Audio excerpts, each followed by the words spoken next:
export and generating a terminal plan. So the project version is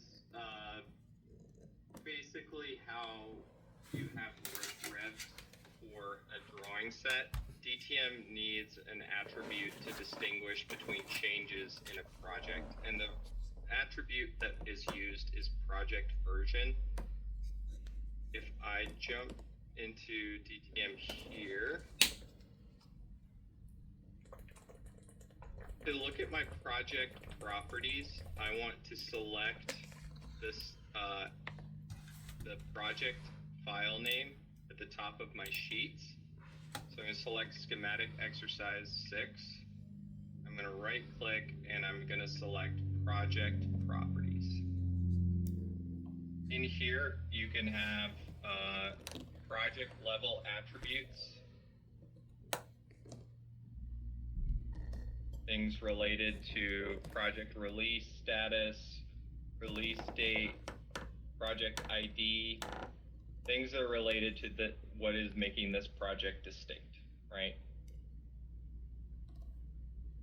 Project version is a value that we need to have entered in here.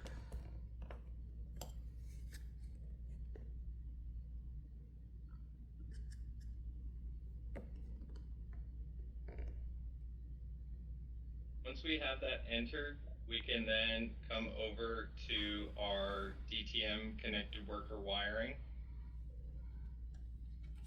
And for the project, we can then import or export the project. We can import the project into the database where it is then accessible for tools like connected worker wiring or connected worker assembly. Or we can export that database itself to Excel. The database is a SQL database that is stored for manufacturing purposes, SQL being a better manager of multi-user or multiple people working on simultaneously. You can import the project into the database. Once it's imported, we get an output type. We can get an output for the PWA, or the Personal Wiring Assistant, the NC Cut, or tools like Comex machines or Schleuniger machines.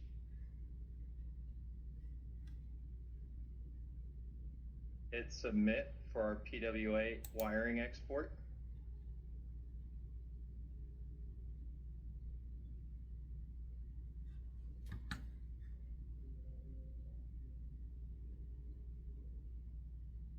And then in my messages window, you'll see that the report was generated to my default location, which I specified in the settings as C drive DTM.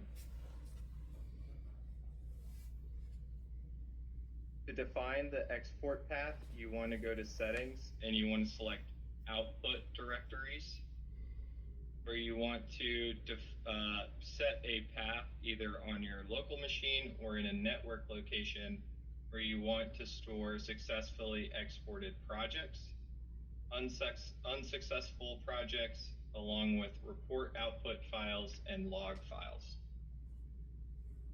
If there was an issue or an error when you were exporting, either because of an issue related to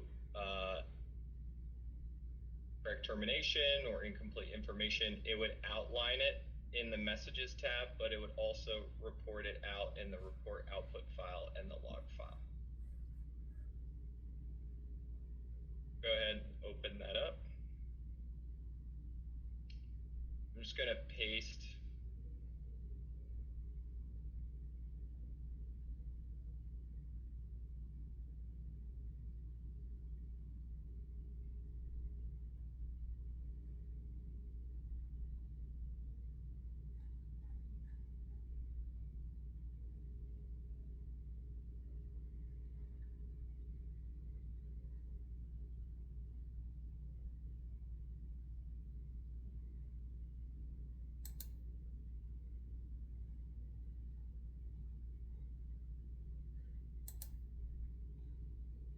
14, attic.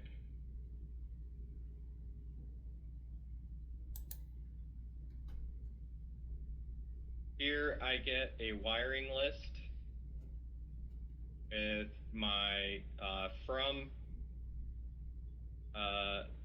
device, my connection type, wire number, the color, the length of the wire. The value here is the ability to be able to get this into this Excel format, obviously, and then we could, even without a PWA machine, we could actually create a cut sheet or, start laying out some pre-cut wires during some downtime in our manufacturing processes. It will even include the cable ducts routing path. Again, the cable ducts are necessary for us to be able to define that wiring path and the length. So that's included here. Context for the path that is taken for wire.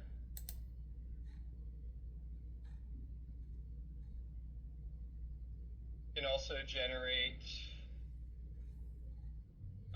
an export for the NC cut, which is the machine that cuts DIN rail and cable duct.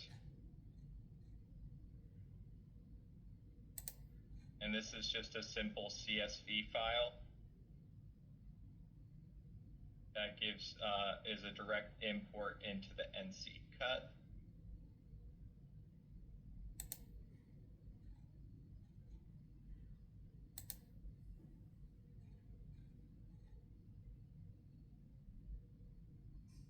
And you get this straightforward. It includes the higher level assignment, the location, the device designation, and then the length of the rail itself. So again, even without necessarily including being the NC cut as a purchase, you could determine, some pre-kitting responsibilities for a project, or at least get some value out of that.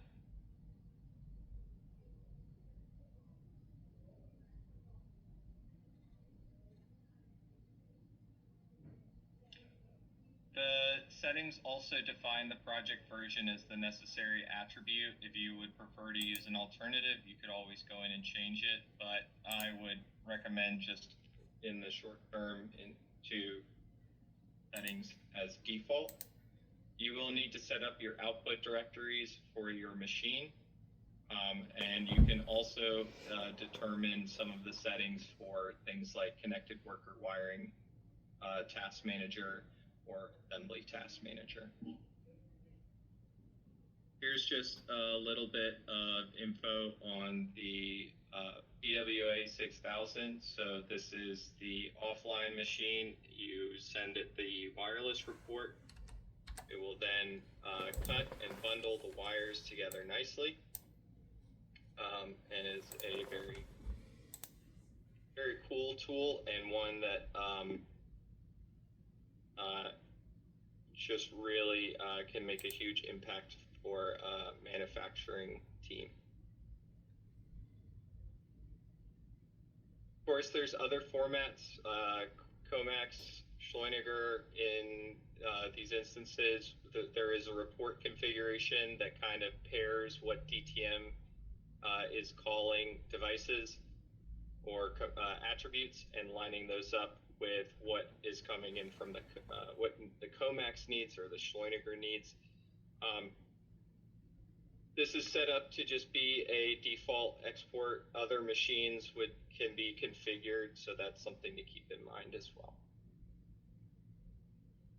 This is that cutting list export. You can also generate it from the project without getting it from the database by going to add-ons, manufacturing automation, and then cutting list for cable ducts and mounting rails. The difference between doing it from the database, the connected worker database, and doing it from the project is just dependent on whose responsibility it is. If it's something that the technician might be doing, then maybe you just include it in the export for the project, then they can pull it up as they need. But, or if you're the one doing it, then obviously you can generate it here.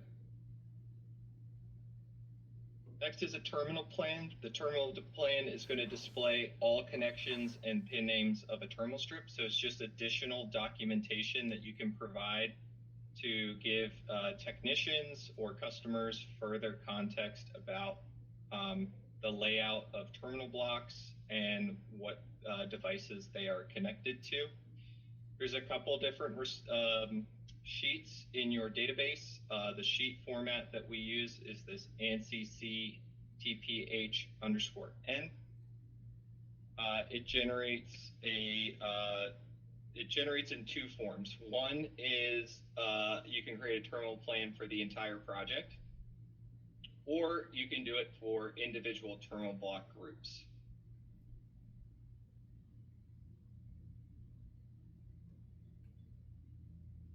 We go to my devices and I go to my mounting plate. I will see, let's see, where are they? Terminal blocks here. So first option is to go insert, drop down, terminal plan.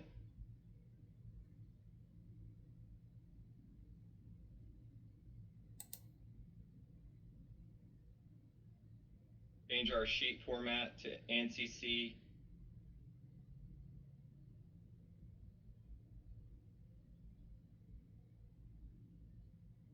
We can also determine the definition of our sorting but either by higher level assignment and then location, just higher level assignment, or just location. So depending on the use case, if there's multiple control panels, you might opt to use higher level assignment and then location. Whereas if it was just a single control panel, you would want to remove the redundant information like higher level assignment and just use location as the sorting order. Jumpers will be recognized a couple different ways. You can either have jumpers by connections, jumpers by attributes, or no jumpers shown at all.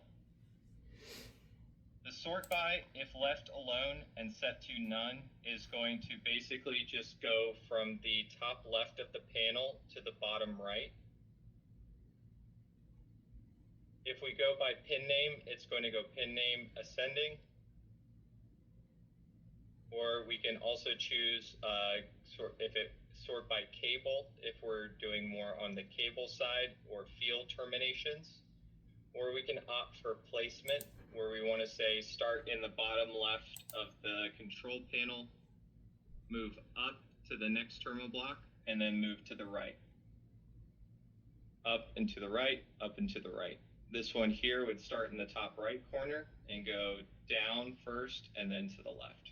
So if there's a sequence that you like to build your panels and that's the flow of your terminal blocks, that's another way to sort. Options here are to auto compress, so that's going to remove any redundant or unnecessary blocks. You can combine same pin names, only allow unique connections, only user-defined signals, as well as opt for including pin view connections and show all equivalent pins.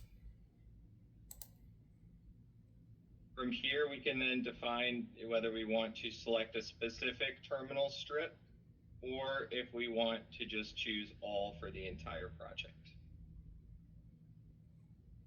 We hit OK. We go to our sheets. We will now see a terminal plan folder at the bottom of our sheets. And in here, we will get a list of our terminals. Sorted.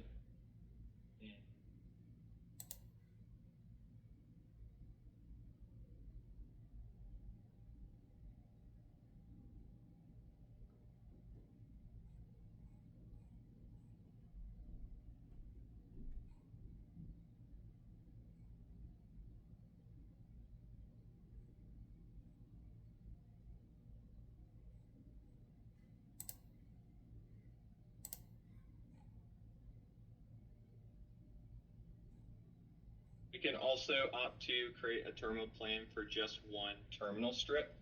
To do that, you can right-click on the terminal strip in the device tree, and then from there, you can insert a terminal plan for just that specific set.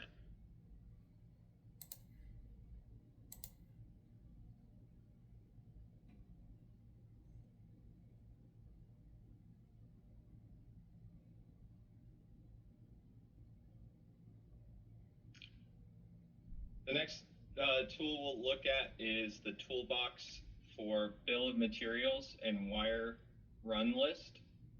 This is where we can create BOM reports a little bit differently from how we do it on the report generator. The report generator is what we would consider a formal report, whereas the BOM toolbox and the wire run list toolbox can be either for the entire project, or we can define it as something that's run just for a specific selection or a specific sheet.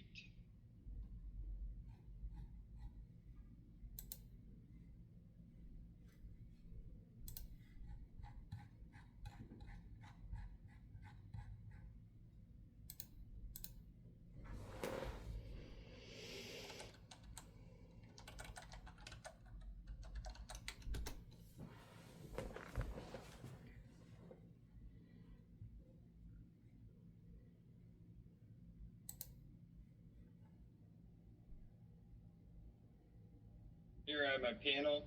I'm going to drop the panel down here. I'm going to go to my sheet properties. I'm going to unlock the region because I would like to create some space for a bill of materials to be added here.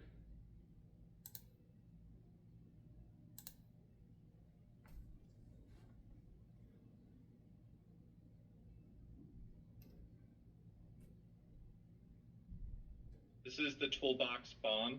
It's down here in my messages and results tab window. I'm just going to pull it up here so we can take a look at it.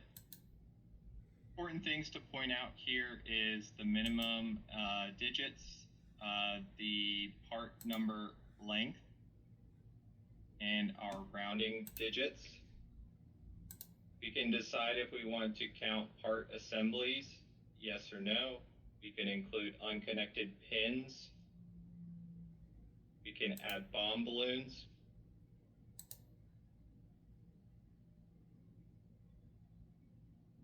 We can define whether we want to use the length attribute. And we can define whether we want to use a net segment length instead.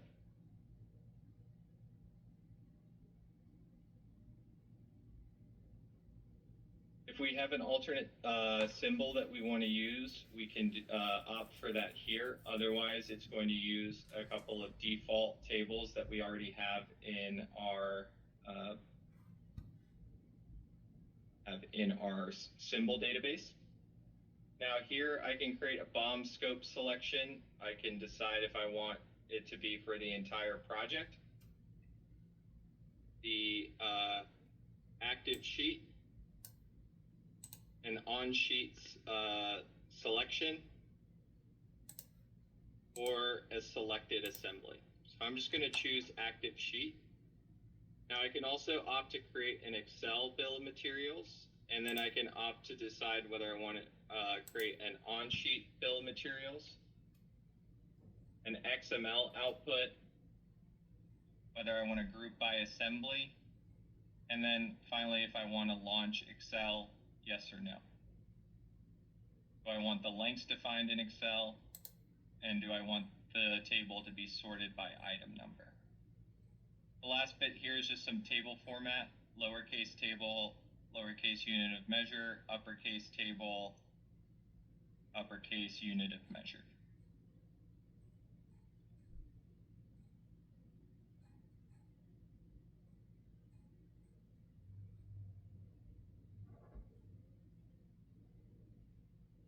The Excel output can be generated with the ability to add additional attributes if we desire. We might want to add a note if there's an additional length added or an additional part corresponding with that component, assembly time, manufacturer, supplier, things like that.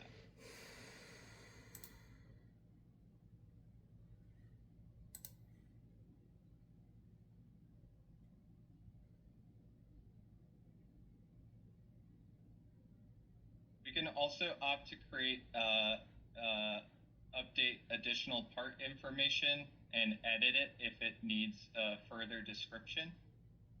And then once we have a bill of materials placed, we can then edit the items, so we can edit the order of the items as they appear in our table. The symbol setup is opting for whether you want it to be top down if you're placing it in the top corner here of your sheet. The other option is how you want the table to be generated, right to left or left to right. And you want to then define if you have a limit for the rows per table.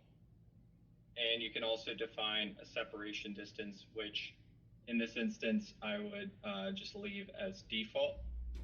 If you want to look at the symbols that are going to be used, they are in the table symbols in your database. So symbols database, the class is table symbols, and then you have a report symbol here.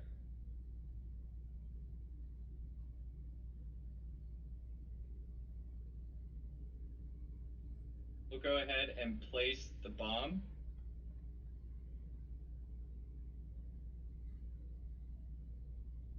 And I will just go ahead and drop it here on my sheet.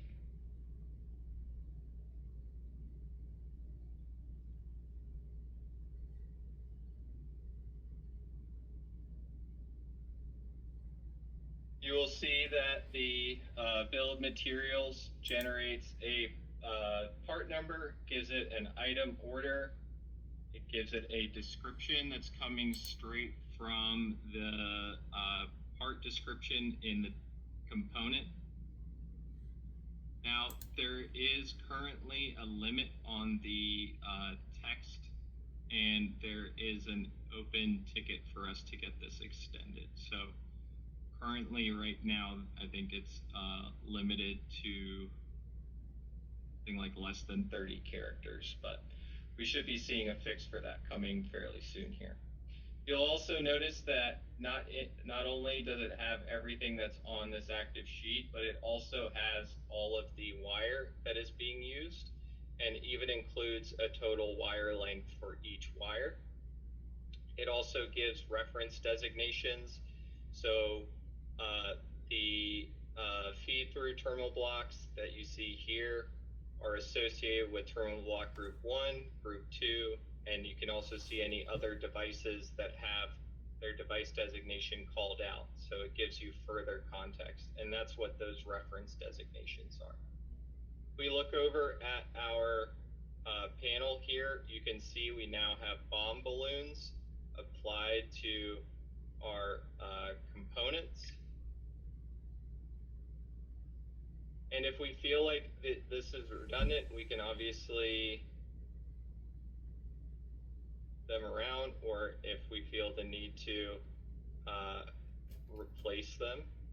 Now you'll notice that I moved the BOM, the region for the sheet over, because if I generate it inside the region, it will be scaled to the size of the project and will actually show up on my 3D model view. It'll be like a table floating next to the project. So you want to set up the table in so that it will fit to the format of your sheet that you're using.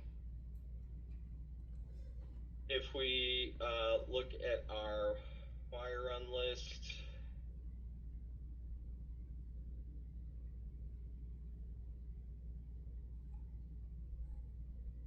has similar settings. We can place the wire run list, and in this case, if you see when I drop it in inside the sheet here, it's for that cable that we made here.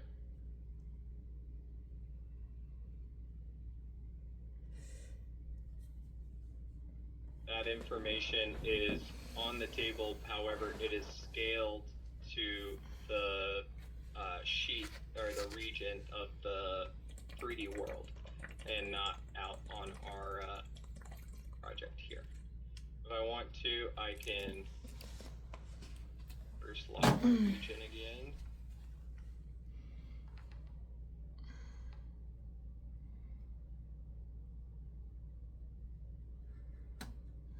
And move this out.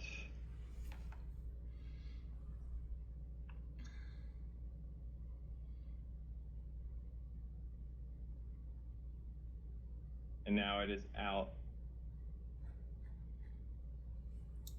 underneath my panel here.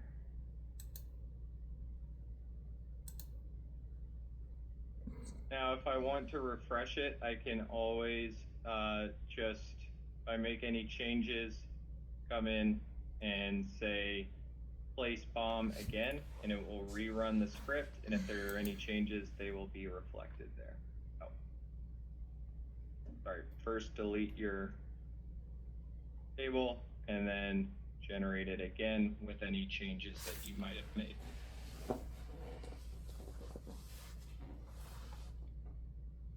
And just a scripting tool here.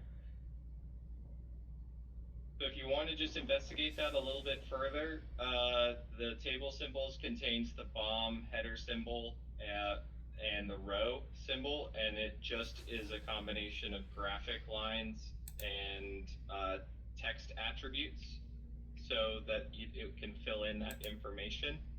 If you want to provide additional information, you can always do so, or if you want to create your own so that it fits to the size or scale of your sheet the way you want it to, you can do that as well.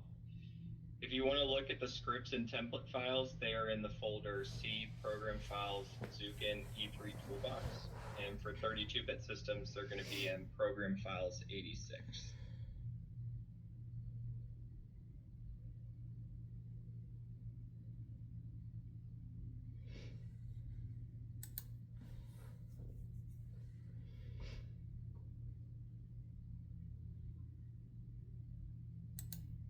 Okay.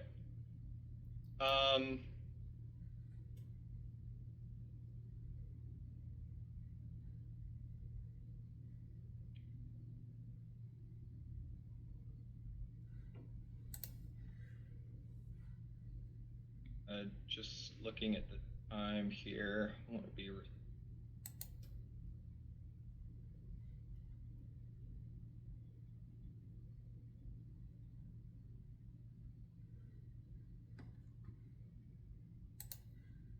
I will go ahead and ask you to run through exercise 7. So you have exercise 3 and exercise 7 that you can do for homework or in your own time, or if you would like to talk through those as part of the coaching, we can certainly do that. The last thing we were going to touch on today is NA standards, but I will save that so that you guys are fresh tomorrow. And then we'll jump into the database editor. I'm sure that there's, at this point, a lot of like saturation and information overload. I would just remind you that you can just jot down some things that you want to cover. If you have any questions or anything, you can feel free to reach out.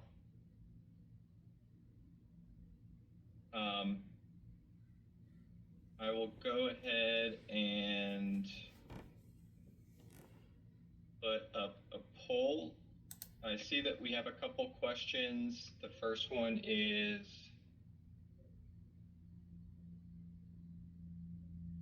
yeah, the bomb balloons. Okay. I'll go ahead and put this poll up to see if there's any questions. Otherwise, I will let you guys go.